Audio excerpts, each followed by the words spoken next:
En 3, 2, 1, ¡tiempo! Empieza la batalla, empezamos un poco loco. Como dijo la anterior a vos, y te rompo el coco. Pensala un poco, acá te dejo solo en la batalla, como no sé quién, pero solo. Es Isabelo, me encuentro solo en la batalla porque supuestamente tendría que tener un rival al frente, pero el que tendría que tener al frente figuraría si tuviera agallas. Entonces no vio nada, por eso estoy solo, tú te callas. Yo me callo para nada, porque no sería tu rival, pedazo de tarta. Vos ponela como quieras, no soy tu rival, soy tu defensor y acá quemando piedra. Vos me dijiste pedazo de tarta, vos tuviste con una mina y por tu culpa se volvió tonto, tú la hartas. Te le rompen el orto encima, yo tengo tantas. Tenés tantas y las perdiste a todas. Algo que yo no, muy diferente a tu situación de ar.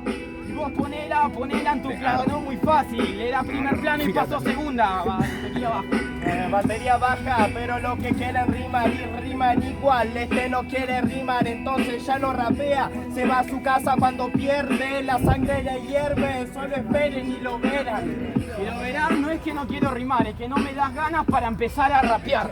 Lo que estaba haciendo recién era un calentamiento global, pero ahora aflojo el nudo y empiezo a renacer más. Última.